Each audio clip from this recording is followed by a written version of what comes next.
Seguidores, bebedores, masticadores, regurgitadores de la comuna de la palabra. Hoy, en la cueva de los cofrades, se encuentra con nosotros el doctor Manuel Francisco Aguilar Tamayo, y lo digo completo, porque si no lo puedo confundir con don Manuel Francisco Aguilar García. La única variante es el García y unos años de diferencia y un chorro de experiencia seguramente, que sería lamentable que no fuera así.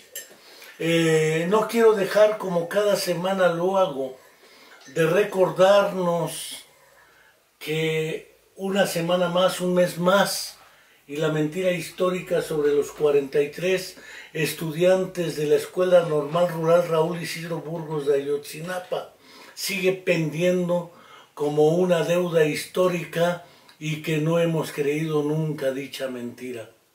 Vivos los llevaron, vivos los queremos.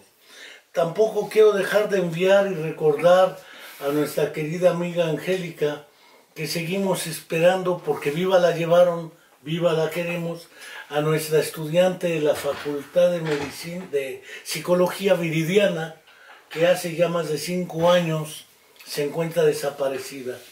Y no quiero, porque no está por demás, volver a enviarle nuevamente un fraterno abrazo, un fraterno saludo al doctor Toledo, director de la Facultad de Derecho, quien también su familia ha sido objeto de la violencia estructural que nos carcome, y que sepa que tampoco está solo en esto, que estamos con él, con su familia, y que no olvidar jamás.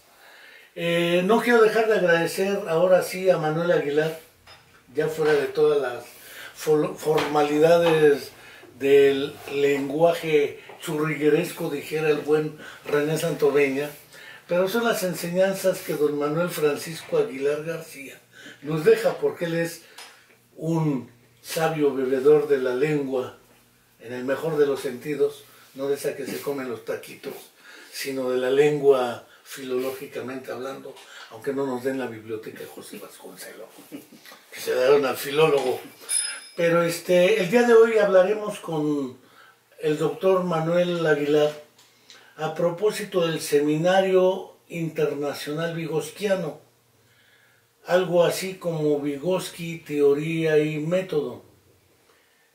Es una versión más de versiones anteriores que se han tenido, aunque no debía haber dicho una versión más porque suena despectivo. Diré, es una versión aumentada, no necesariamente corregida. Y en este sentido vamos a hacer una... ¿Por qué Vygotsky? ¿Qué tiene que ver un personaje que murió en 1934 prácticamente, a la edad de 37 años y 6 meses? De principios del primer cuarto del siglo XX, de la naciente psicología soviética, de la naciente ex Unión Soviética. ¿Por qué? ¿Y cómo llegas tú a ello? Porque que yo sepa, tú no eres ni pistiólogo de origen, ni educador de origen, provienes de la UNAM, probablemente de Ciencias Políticas, y el cambio hacia mapas conceptuales y todo eso, así como Holbrook nos comentaba, que él viene de una familia que del periodo de Chiang Kai-shek y toda esa historia. Pues, ¿tú cómo llegas a esto? ¿Y qué sentido tiene histórica, pedagógica, científica y personalmente este asunto con la obra de Vygotsky, que es ya tuvimos antes con el mismo doctor Holbrookman, la Universidad de Nuevo México, un seminario previo, él estuvo aquí, y ahora se ha ampliado con una escuela de economía de la Rusia, ahora ya en la universidad en Moscú. Don Manuel, me callo y andiamo. Bueno, mira, un poco para ubicar, para quienes no están participando en el seminario y para quienes apenas lo están escuchando. Esta es una iniciativa, efectivamente, a la cual me invita Holbrookman, que es profesor de la Universidad de Nuevo México y con quien colaboro, conocí ya hace varios años, ¿no? ya habíamos hecho un ejercicio, ¿no? Él había venido 2 veces a la UAM, había venido 2 veces y habíamos hecho el Vygotsky Workshop, ¿no? Y la primera vez fue 1 semana y la segunda vez fueron 2 semanas, ¿no? Entonces continuamos la colaboración, escribimos algunas cosas juntos, nos encontramos en algunos congresos tratando de reflexionar otros objetos de la psicología y la educación desde Vygotsky, ¿no? Como por ejemplo los mapas conceptuales, la colaboración. Y bueno, pues llegó un momento en el cual Holbrook plantea pues, la necesidad de llevar a esto a una dimensión mayor, ¿no? Y este es el caso de que empezamos a platicar sobre cómo desarrollar un seminario, y es un seminario que además se desarrolla en 6 meses en las 3 universidades, que es la de Nuevo México, la Escuela de Economía de Moscú y la Universidad Autónoma del Estado de Morelos. Entonces, digamos que la historia académica, ¿no? Es este conocimiento, ¿no? que tengo del trabajo de Holbrook, la colaboración que realizamos juntos, y que en lo personal empiezo a encontrar muy valioso los elementos de interpretación de Holbrook y la crítica, ¿no? Que a partir de ello él hace hacia los movimientos de la psicología cultural en Estados Unidos, sobre todo aquellos que reclaman, ¿no?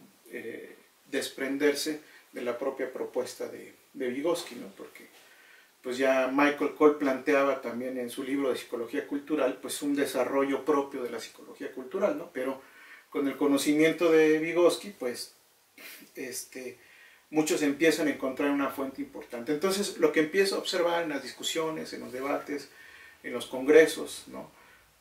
Por ejemplo, la Sociedad Internacional de Psicología Cultural, ¿no? ISCAR en inglés, pues este debate que mantenía Holbrook, ¿no? Con Michael Cole, con Wirtz, con Daniels, con todas estas figuras que conocemos, ¿no? Ahora, ¿no?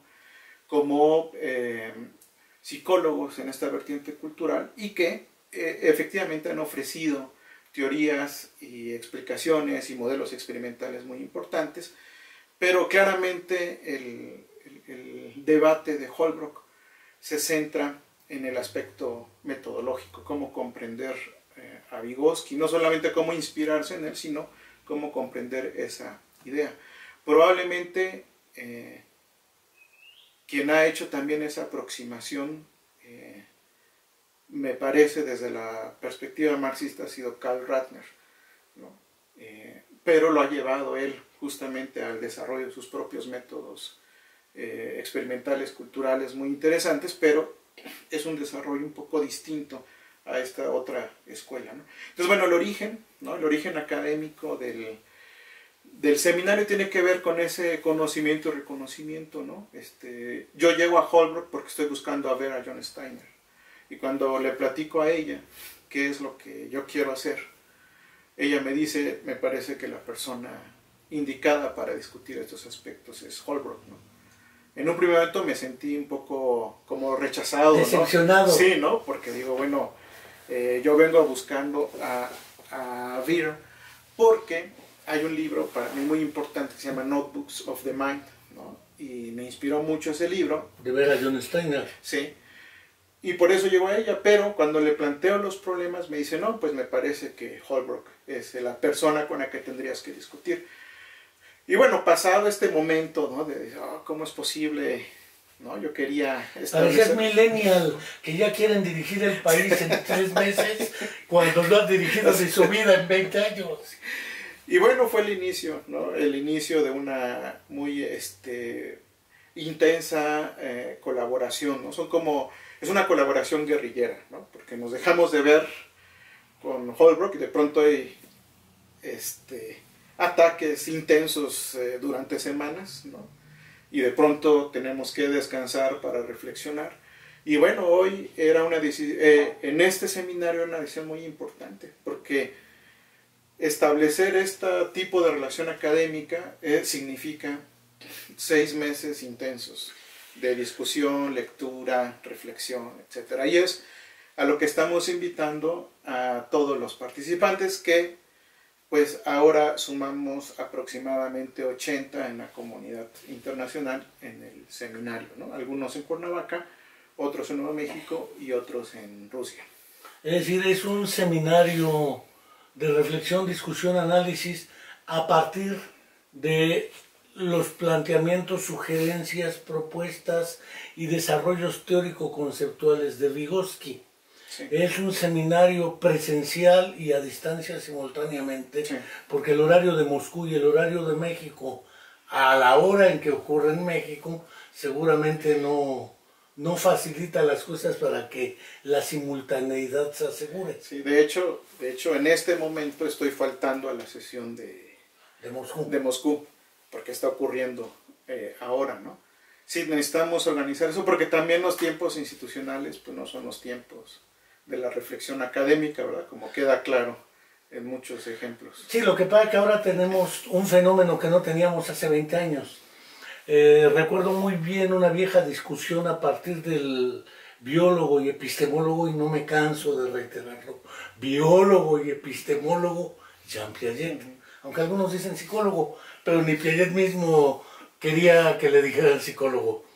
En un texto que nunca se tradujo al castellano, los mecanismos perceptivos, o les mécanismes perceptifs en francés, y él plantea que la percepción tiene una cualidad ineludible históricamente en ese momento: la relación espaciotemporal simultánea obligada.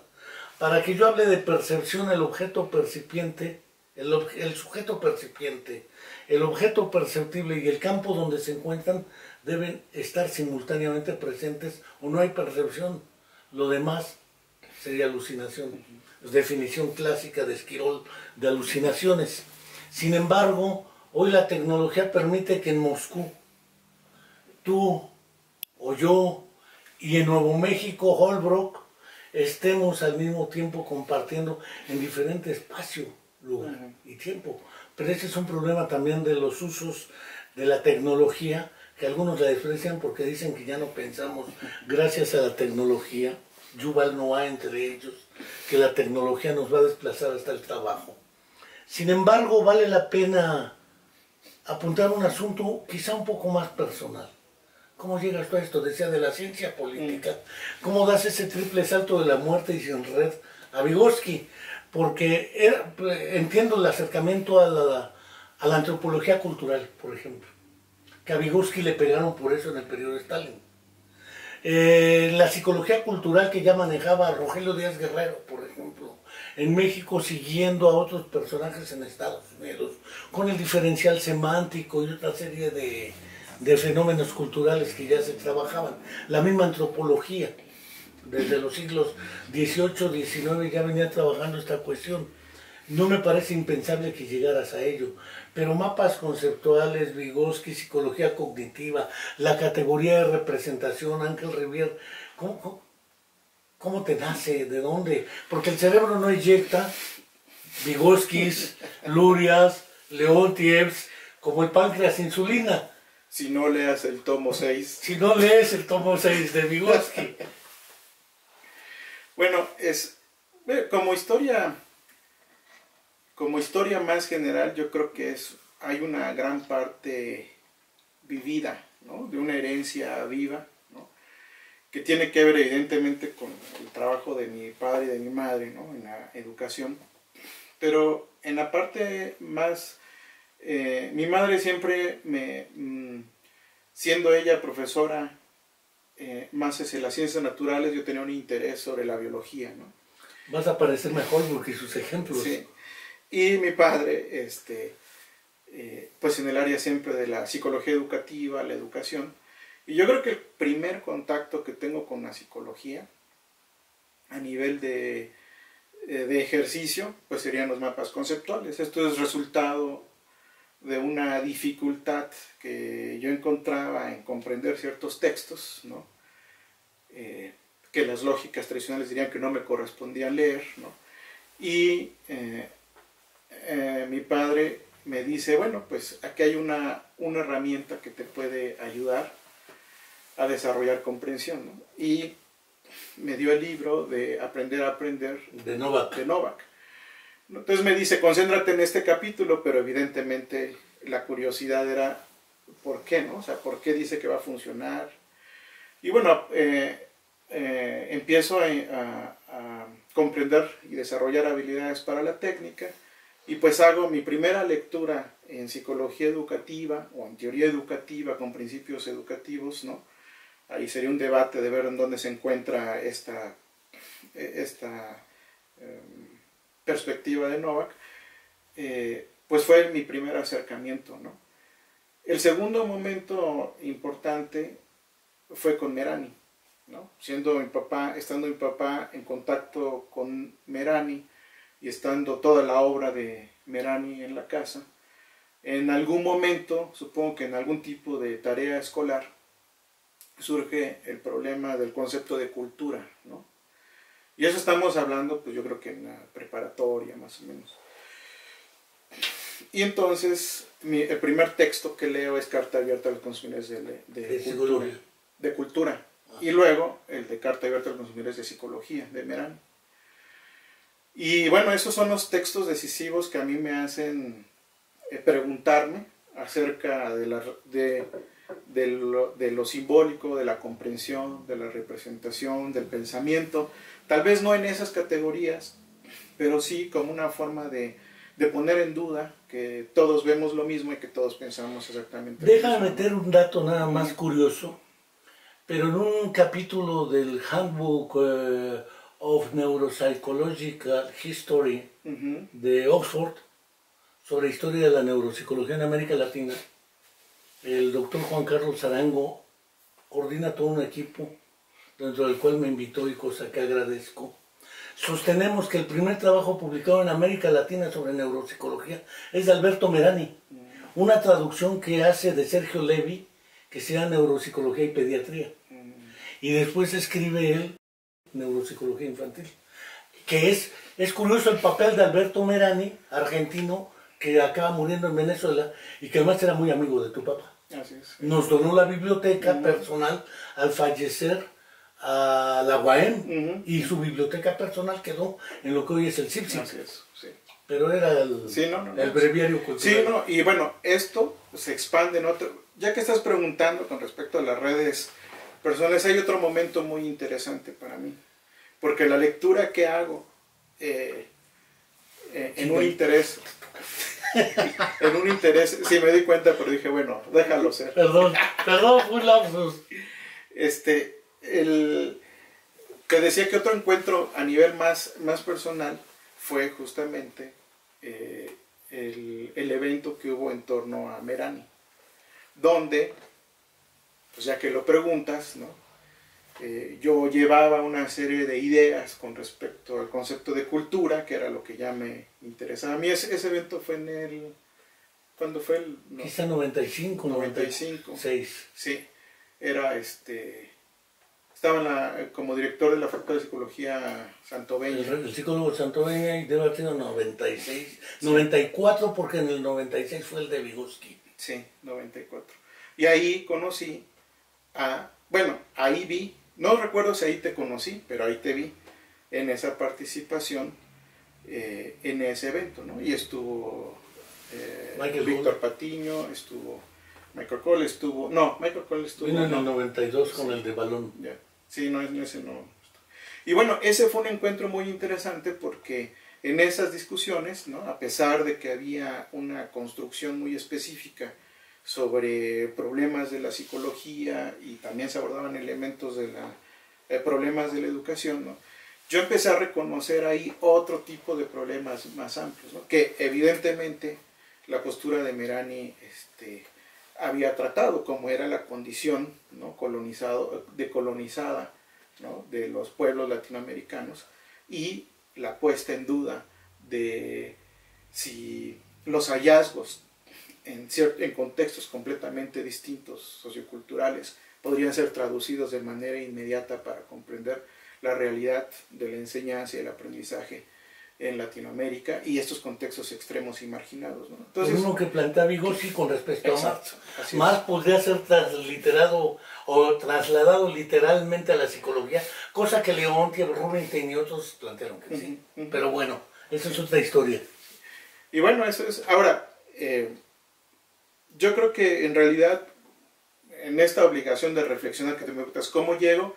Pues yo creo que es la curiosidad. O sea, para mí ha habido un problema central, es tratar de entender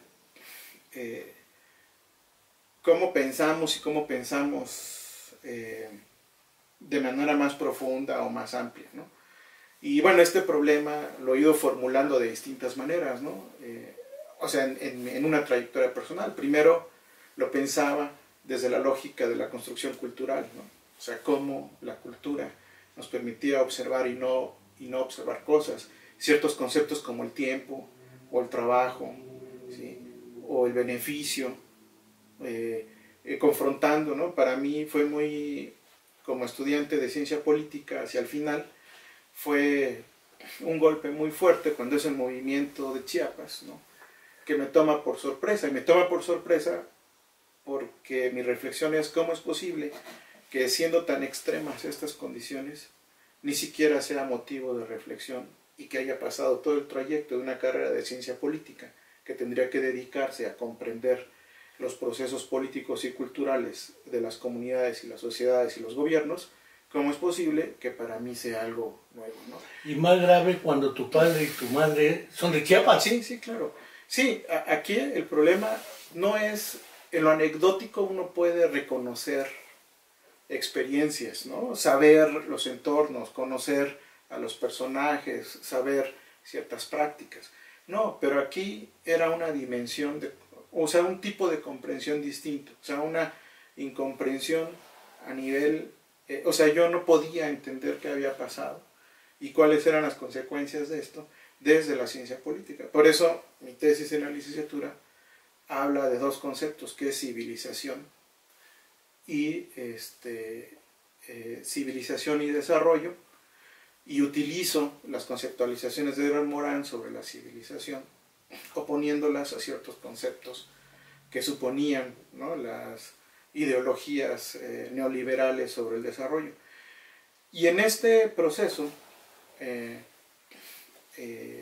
junto con otros muchos más tecnológicos, llego por sugerencia de Alfredo Furlan, ¿no? Llego a un texto para mí muy importante, que es el proceso civilizatorio de Norbert Elias, donde hay un concepto muy importante que es sociogénesis, y que necesariamente, aunque no hay una conexión directa con Vygotsky en las referencias, hay una construcción ahí donde Norbert Elias se dedica a... Hay una frase muy importante de él que dice: todos los seres humanos estamos civilizados incluso antes ya de nacer. Y empieza a explicar a partir de ahí cómo funcionan estas estructuras sociales, ¿no? Para ir introduciendo una serie de regulaciones al comportamiento.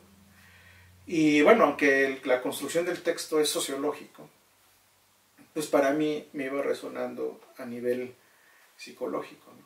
Y todos estos elementos, junto con el clima de las amistades, las relaciones, ¿no?, pues conducen, ¿no?, a esto. Y bueno, cuando realizo el doctorado, pues mi problema tenía que ver con el desarrollo de tecnología educativa, y tratando de encontrar esto, ¿no?, me acuerdo que, aunque ya tenía la idea de Vygotsky, me acuerdo muy bien que el primer documento que escribí sobre el mediador hipertexto, yo no le llamaba mediador, pero no sabía cómo llamarle. Entonces recurrí a una ayuda externa, a una estructura social, y le hablé a Enrique Álvarez. Mira. Y le dije, le pregunté a Enrique, ¿no?, si tengo este tipo de instrumento y este tipo de construcción, ¿cómo le llamarías tú? Y bueno, pues tú le diste el nombre, pues bueno, lo que está cumpliendo, ¿sí?, es un artefacto de mediación, es un mediador, ¿no? Un concepto bien vigosquiano, por lo demás. Exactamente, así es. Entonces, ese es realmente el inicio que yo, o sea, es en ese momento entiendo que necesito este sistema de conceptos para poder entender lo que estoy haciendo en la tecnología educativa, desde la lógica de la tecnología educativa, los conceptos pues muy unidimensionales de la tecnología educativa, donde hay una estructura del mensaje, hay una construcción, hay una transmisión del mensaje, hay una forma didáctica de llevarlo, ¿sí? Pero sin entender realmente qué está pasando. Entonces, son esos problemas lo que me lleva a mí a Vygotsky. Entonces, en realidad, para mí el motor sí ha sido entender el pensamiento. También de intercambios académicos y de reflexión. Pero prácticamente ya casi un siglo va a ser de la aparición de Vygotsky en 1924. ¿Por qué seguirle dando al ajo con un personaje que murió hace muchísimo tiempo? Murió antes de Freud, murió antes de Piaget, murió antes de Skinner, murió antes de todos los psicólogos culturales, Michael Cole, acaba de morir Jerome Seymour Brunner, antes de toda esa camada de grandes psicólogos, muere. ¿Y por qué reverbera en todos ellos, incluyendo a Holbrook Mann? Holbrook está claramente reflejando que el pensamiento trasciende al contexto. O dijera Brunner, cuando se independiza es cuando logramos realmente el pensamiento creativo. ¿Por qué prácticamente a un siglo de distancia seguir neciando con Vygotsky? En realidad, ¿qué nos aportaría la educación, por ejemplo? Al desarrollo tecnológico, a la mediación. Decía don Manuel, él hablaba de la zona de provocación del conocimiento, y tú utilizaste ahorita deliberadamente o parte de tu lenguaje y bagaje lingüístico el término provocar, pero provocar implica una actitud intencional. Sí. ¿Por qué seguir con esto, con Vygotsky? ¿Qué importancia tiene, más allá de los intereses intelectuales y personales que pudieras tener con ello? Ahorita la apago esta cosa. Es un interludio para pensar. Ya. Pues yo creo que las razones son muchas, ¿no? Yo creo que hay una parte que tiene que ver con no haber conocido en su momento de manera tan amplia la propuesta de Vygotsky y el poder que tienen algunos conceptos para nombrar, para estudiar y para comprender procesos que siguen existiendo. Es decir,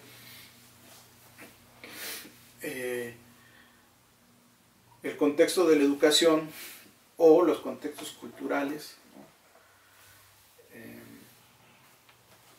Siguen manteniendo relaciones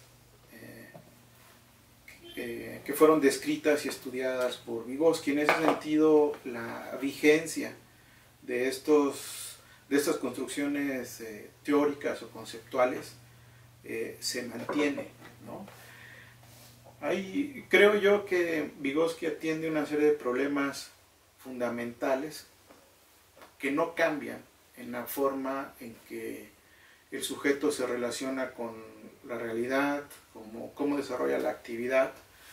Y yo creo que en ese sentido hay una serie de elementos vigentes, ¿no? También creo que una parte en el que se sigue sosteniendo esta se relaciona interés con la realidad, ¿no? cómo desarrolla la actividad. Este interés se debe a que el propio desarrollo de la psicología cultural, el propio desarrollo de la investigación en neuropsicología, el desarrollo en otros campos, ¿no? Han llegado a conclusiones que Vygotsky también había llegado por otros métodos, y yo creo que Lo otro que despierta es el interés justamente en cómo se pueden arribar a esas mismas conclusiones por métodos y formas que pasaron 100 años antes. O sea, algo tiene que haber en esa construcción que permita arribar a esas conclusiones, ¿no? Entonces yo creo que una parte, ¿no?, dando respuesta a esto, es que yo creo que hay una vigencia en sus métodos y teorías, en su poder explicativo, en su poder de comprender fenómenos actuales, ¿no? La otra razón creo que tiene que ver también con cierto tipo de psicología que busca otras formas de comprensión, que se separa de una cierta práctica de la psicología ligada a métodos de otro tipo, ¿no? Es decir, creo que hay un desarrollo de una vertiente de la psicología y la educación que ya no alcanzó más, ¿no? O sea, ya no alcanzó a explicar más, sino simplemente acumular más datos y más variantes, ¿no? Me refiero, por ejemplo, a toda esta idea de un aprendizaje acumulativo o una serie de investigación que busca reconocer variantes, pero no logra comprender más allá, sino simplemente nos sigue dando datos sobre velocidades, sobre números, sobre variantes, sobre correlaciones, estadísticas. Así es, que no logramos integrar. O sea, que no logramos integrar en una teoría. Y yo creo que esa es otra cuestión, que hay un sistema conceptual en Vygotsky, ¿no?, que permite, sobre todo para abrir otros problemas, que esa es la otra. Yo creo que la parte más importante es entender o formular nuevos problemas. A mí, por ejemplo, me parece sumamente interesante la aproximación experimental de Vygotsky, porque hace una ruptura con esta idea de que voy a observar el fenómeno por sí solo como ocurre, ¿no? Al contrario, ellos intervienen, ¿sí? Y yo creo que eso, por ejemplo, visto desde otra manera, ¿no?, siempre, tal vez yo observé este elemento desde Rivière, en el trabajo que hace sobre el sujeto en la psicología cognitiva, donde hace una revisión crítica sobre los supuestos experimentales de la psicología cognitiva y su supuesto nivel de objetividad, donde él explica, describe, Ángel, sobre cómo está participando el investigador en el desarrollo del evento, y que eso no siempre es reconocido en las variables de control, etc., ¿no? Entonces, hay una crítica muy profunda y para comprender cómo se construye este sujeto en la psicología cognitiva de Rivière, y yo creo que él es una parte fundamental también para acercarse, porque, bueno, él hizo un trabajo introductorio me refiero a introductorio, es de introducir a quienes estaban viendo desde la psicología cognitiva, de introducir también la mirada de Vygotsky, y creo que permite visualizar que entonces el trabajo de Vygotsky puede tener trascendencia en pensar los diseños experimentales, pero también esos objetos de estudio que deberían de ser ya en los diseños de investigación estudiados, ¿no? Entonces creo que la construcción de los objetos, los problemas, la metodología, sigue siendo Vygotsky un elemento central para pensar nuevas posibilidades, ¿no? A ver, no quiero dejar de aprovechar que me hicieron el señalamiento Ricardo Palestino Reza desde la vez que tuvimos aquí a Víctor Hugo Sánchez Reséndiz, que fue el único que me ha arrebatado el micrófono. En el mejor de los sentidos, o diciendo, no seas cabrón, ya suéltalo. Un gran debate que tuvimos. No quiero dejar de saludar a Isis Villanueva, Eden Hernández, al tío Guibe, nos está viendo Gilberto Aguilar, Alejandra Castillo, Guadalupe Torres, Edgar Ulises, en Monterrey nos está viendo Humberto Telles Olvera. No quiero dejar de enviarles un caluroso saludo, un agradecimiento por estarnos escuchando, pero naturalmente sí quiero señalar un punto que puede ser interesante. En 1927 se le atribuye a Vygotsky el trabajo que ocupa prácticamente todo el tomo 1 de las obras escogidas, el significado histórico de la crisis de la psicología, donde Vygotsky dice lo que estás diciendo. Hay mucho dato, ahora mucho SPSS, mucha correlación, pero hay nula teoría. Pareciera ser que el problema significa que efectivamente hoy, 100 años después, seguimos adoleciendo del mismo problema, una ausencia de teoría y una amplia difusión de datos, que si tal zona del cerebro ya hace esto, que si la neurona tal hace esto, pero nos falta teoría para integrar todos esos datos. De hecho, señalabas la neuropsicología. Luria mismo dice, si a alguien le debo todo lo que he hecho, creo yo con excesiva modestia, se lo debo a Vygotsky, que era un genio. Pero el que invita a Vygotsky es Luria. Luria era el que tenía el poder político, era el director de investigación científica en la Academia de Ciencias Psicológicas de la naciente URSS con Cornelo. Luria es quien lo invita a medicina, quienes hacen grandes amigos. Luria es quien impulsa la neuropsicología. El exceso de modestia lo lleva a decir que todo es obra de Vygotsky, pero las discusiones teóricas están en ese sentido. Sí podemos afirmar que a 100 años de distancia, por eso el título de Teoría y Método, porque lo que hace falta es una visión teórica y epistémica sólida para tanto dato, y por eso sigo siendo vigente, además del interés personal que tú o varios podamos tener en ello o no. De hecho, a ver, ¿por qué es necesario, no? Hay una creciente línea actual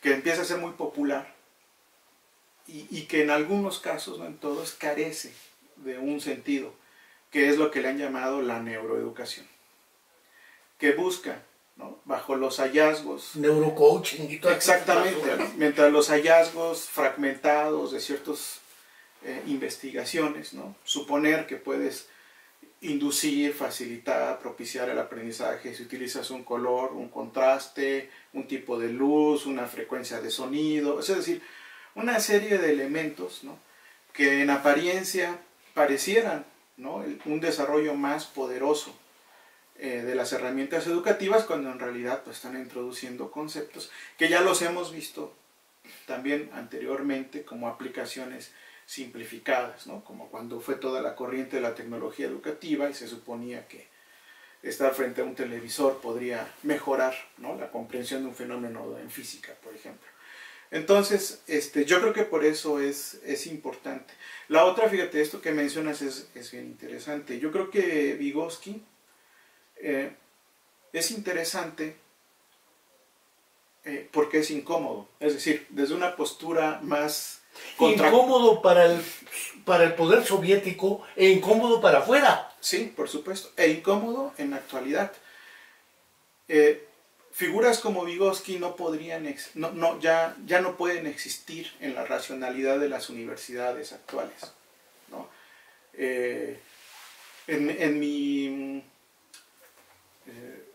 En la precaución que uno tiene al no estar formado en psicología, ¿no?, uno le lleva más tiempo el sentirse más cómodo con ciertos conceptos, ¿no? Hay una serie de lecturas más dirigidas o específicas, ¿no?, una atención más detallada sobre ciertos conceptos que uno no ha incorporado en su formación inicial. Pero bueno, Vygotsky no es psicólogo, o sea, su formación no es... Ajá, exacto. Porque su tesis es de psicología del arte. Así es, sí, pero no se origina en un problema de la psicología, aunque lo conduce a él. Holbrook es de literatura, ¿no? O sea, tampoco se origina en un campo, aunque él explicaba su interés en la educación. Entonces, lo que estamos viendo es que son construcciones que tuvieron un contexto que ahora son difíciles de encontrar. Por ejemplo, ahora tenemos los investigadores prohibido escribir libros.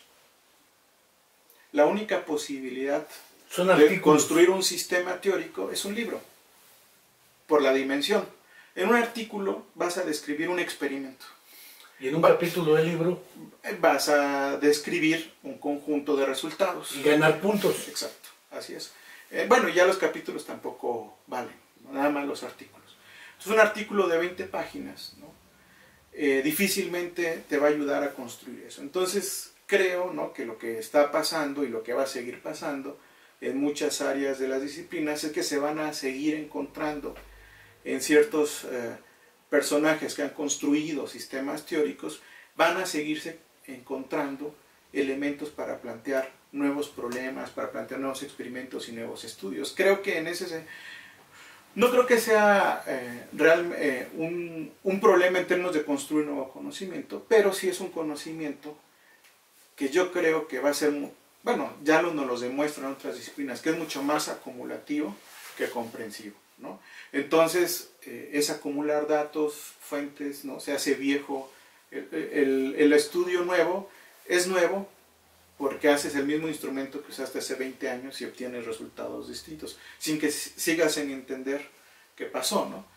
Que es la lógica de muchas de las formas de evaluación. O sea, describes pero no explicas. Exacto. Entonces yo creo que esa parte es la más relevante en términos de por qué ahora Vygotsky, porque ya no tenemos estos sistemas tan amplios teóricos, ¿no? Nosotros lo estamos viendo en la comunidad de mapas conceptuales, ¿no? En la perspectiva de Novak, pues a veces, bueno, una mirada crítica que yo tengo con respecto al Congreso de Mapas, ¿no?, es que hay una vertiente muy fuerte de seguir acumulando, ¿no? Mapas y mapas y mapas. Y estudios, y si sirven, si no sirven, si pues, se obtuvo más punto que otro, que si se introdujo, que si se llevan 5 meses y los otros 3 meses, cuál es la diferencia entre uno y otro, si es más grande un mapa conceptual y representa mayor comprensión. O sea, pero es muy difícil encontrar un debate de discusión sobre la propia propuesta teórica de Novak, ¿no? Y pues eso se debe a que no hay espacio. Entonces Vygotsky es un personaje que ya no puede existir en las universidades actuales. Ya no existe. Nadie puede ser Vygotsky, no solamente por los límites personales que pueda haber, sino porque el contexto ya no deja que haya Vygotskis, ni que haya Edgar Morin, ni que haya Norbert Elias. No, pero es que además hablar de un Piaget, de un Edgar Morin, es hablar de un contexto en el cual no había un poder central de Estado. Mientras que Vygotsky, Luria, Leontief, Rubinstein, Shorokova, etc., ellos están haciendo en un Estado que les plantea las directrices de qué, cómo y cuándo investigar. Y fuera eran los intereses intelectuales de cada quien, que es lo que dice Luria en su autobiografía. Pero en el seminario tenemos estudiantes de maestría, doctorado, licenciatura, interesados que no están estudiando posgrado, algunos profesores invitados de diversas áreas, educación, psicología, neuropsicología, matemáticas, dijéramos defectología o educación especial, matemáticas. Pareciera ser que el impacto de Vygotsky tiene dimensiones tan amplias que también tuvimos aquí a Ángel Rivière, y él, en todo el enfoque de teoría de la mente, atribución, funciones ejecutivas, conceptos que están de moda en neuropsicología, derivan del enfoque de la mediación instrumental planteada por Vygotsky y retomada curiosamente de Engels, del papel del trabajo en la transformación del mono en hombre. Esa importancia de un Marx, un Engels, no traducido mecánicamente a una realidad, sino rediseñado para plantear nuevos problemas y nuevas teorías. Eso es lo que está planteándose el seminario, porque un seminario recurrente es el tercero internacional, cuando ya antes se habían hecho locales, eventos que has venido impulsando, pero es también formar en las nuevas generaciones de interesados y estudiosos ese pensamiento crítico. ¿Qué buscamos con estos seminarios? Sí, a ver, hay dos dimensiones, ¿no? Una es introducirse a las particularidades de un sistema teórico, pero la otra también estamos proponiendo en la propia lógica del seminario una construcción distinta de cómo se participa y cómo se construye y cómo se colabora en el conocimiento. Siempre en estos procesos hay un momento de desajuste, ¿no? de algunos participantes, ¿no? Porque sienten que, o sea, hay algo ausente. Por ejemplo, no vamos a llegar a decir lo que dice el texto, para eso son las lecturas, sino vamos a llegar a discutir o a plantear problemas. Y las planteamos desde ciertas preguntas o situaciones problemáticas, ¿no? Que nos obligan a pensar, a utilizar los conceptos, a mover los conceptos del libro, a moverlos al pensamiento. Y esa parte es difícil y desconcertante. Es que el libro además es un mediador. Sí, exacto. Pareciera ser que lo que voy a decir es una metáfora idealista, pero estamos platicando y conviviendo con Vygotsky, aunque no van a decir que con Maduro hablamos con el pajarito que nos habló del general Hugo Chávez, bueno, el comandante Hugo Chávez, o como dijo Graco que hablaba con Zapata. Sí, bueno, sí, nosotros hablamos con Vygotsky. Son las cualidades del mezcal. Sí, eso ya es el mezcal, pero en el fondo, más allá del mezcal, del tequila y del guaro, el problema de fondo es que no es que estemos tratando de repetir lo que dice Vygotsky o Luria o quien sea en un texto, sino a través del texto mediar la relación con sus categorías, con su pensamiento. Que el pensamiento, dijera Ernesto Guevara, mueren los hombres, no los ideales. Y esos ideales, esos sentimientos, están ahí a través del texto. Las personas no han muerto y han trascendido a la muerte, valga la metáfora que estoy usando, gracias al texto que es otro mediador. Y eso es lo que buscamos. ¿Don Manuel? Sí, sí, sí. Bueno, hay otras mediaciones, otras articulaciones, también de cierto nivel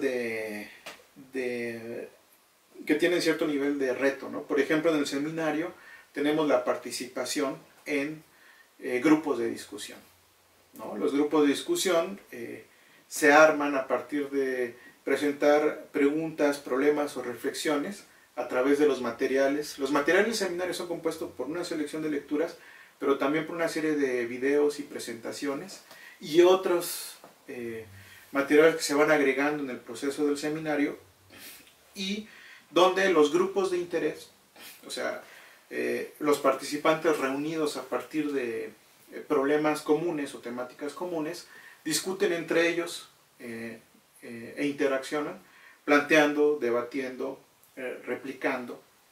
Y el otro nivel es la elaboración de mapas conceptuales, que también es la elaboración del mapa conceptual, ¿no? Más allá de la destreza técnica que se tiene que desarrollar conforme la práctica, pero más allá de eso, es una forma más abstracta de plantear las ideas, o sea, una forma de provocar una síntesis de las ideas. O sea, la construcción proposicional del mapa conceptual supone la necesidad de reformular, ¿no? Primero lo leído, segundo lo pensado, para ser exteriorizado y comunicado con el otro, ¿no? Entonces, visto así, el mapa conceptual también es una forma de escritura. Las interacciones en los grupos de discusión son una forma de escritura, diría Casani, son un género, ¿no? de escritura. El género de la escritura en los grupos de discusión y los géneros de escritura mediante mapas conceptuales. Qué curioso, Vygotsky llega y se relaciona con otro incómodo, Bakhtin, Voloshinov, Medvedev, depende del seudónimo que utilizara, y tú llegas al estilo, es decir, a Bakhtin. Sí. Qué curioso, y Guillermo Blanc con Silvestri publican un trabajo, Bakhtin y Vygotsky, y esta idea de la mediación de la categoría semiótica. Esta idea creo que vale la pena recuperarla también en las prácticas pedagógicas, porque hoy diagnosticamos con los instrumentos, decías, de hace años, no importa si es el mapa conceptual, evalúo con él el aprendizaje o la comprensión o ciertas circunstancias en diagnóstico neuropsicológico, pero nos olvidamos de la teoría. Y esta idea de efectivamente recuperar teórica y metodológicamente, más que al personaje, como dijera en los evangelios, ya sabemos quién, por su fruto los conoceréis. Y creo que estamos tratando de recuperar ese fruto. Y mira que iba a ser cura, pero hoy no estamos hablando de la cuestión curatal. Para eso vuelvo a invitar al poeta Sicilia y hablamos de nuestros pasos curatales. Pero en el fondo es eso, esa que era una tesis también sentada en Marx. Y en Lenin, la práctica es el criterio de verdad de la teoría. Sí, ahí, redondeando un poco, Bakhtin en su concepto de géneros discursivos nos permitiría entender, ¿no?, que estamos promocionando un género discursivo en el seminario que hace uso del instrumento de las estrategias de mediación, que no solamente están centradas en formas de exposición, formas de discusión, formas de diálogo, sino también formas de escritura. Y cada una de ellas tienen ciertos géneros que expresan de distinta manera ciertos sentidos, ¿no? Pues mira, don Manuel, que ya llevamos 55 minutos y no quiero dejar de agradecer a todos nuestros seguidores. Ahora sí ya le estamos agarrando la onda a este mecanismo y es probable que en las próximas invitemos a la gente que quiera preguntar, participar. Aquí vamos planteando lo que nos vayan sugiriendo en sus comentarios y naturalmente después subimos esto a nuestro canal de YouTube. Pero no quiero dejar de agradecerte, doctor Manuel, este tiempo, este espacio, esta colaboración, este compartir con nosotros un tema inusualmente tratado en este tipo de programas. Tampoco pretendo ser un youtuber, pero sí manejar esta serie de cuestiones que nos permitan compartir con nosotros, los otros que no son nosotros, los otros que nos hacen a nosotros compartir con ellos. Otro tipo de experiencias, pensamientos, sentimientos y emociones. No sé si quiera cerrar esto con algún comentario, algún mensaje e invitación a nuestros seguidores. Bueno, pues quienes no sean parte del seminario están apenas en la posibilidad de integrarse, ¿no? Ayer Holbrook envió un video que hace una buena síntesis de los problemas, una versión corregida y aumentada, discutidos en el seminario, o sea, es decir, podrían obtener los antecedentes de una manera más inmediata, ¿no? Y bueno, pues están invitados a participar, es cosa que me escriban, ¿no? ¿A dónde te escriben? A mafat@uam.mx. Mafat, bueno, con minúsculas todas. Sí. Mafat @uam.mx. UAM.mx, que le escriban a don Manuel Aguilar. Y ya les mandamos ahí la información. Bueno, y la invitación también, nosotros pensamos que este es un seminario de la comunidad de interés de Vygotsky. Es decir, la idea era conectar con una serie de estudiantes profesionales interesados sobre Vygotsky para poder ir planteando nuevos escenarios de aprendizaje y de discusión, ¿no? Este fue uno de ellos, que es el seminario sobre Vygotsky, ¿no? Pero seguramente ya teniendo una comunidad más amplia podríamos empezar a construir otro tipo de eventos y de interacciones, ¿no? Pues yo tampoco quiero dejar de agradecer a nuestros seguidores porque hacen posible que después de que decía Juanjo Arrece que lo clausuraron de su programa El Choro Matutino, y pues a nosotros la reconfiguración o la reingeniería institucional de la UAM hizo que la Universidad de Debate dejara de estar a debate y que apareciera tenemos toda la libertad y toda la iniciativa para seguir a través de YouTube en nuestro canal de la Comuna de la Palabra. Muchas gracias y hasta la próxima.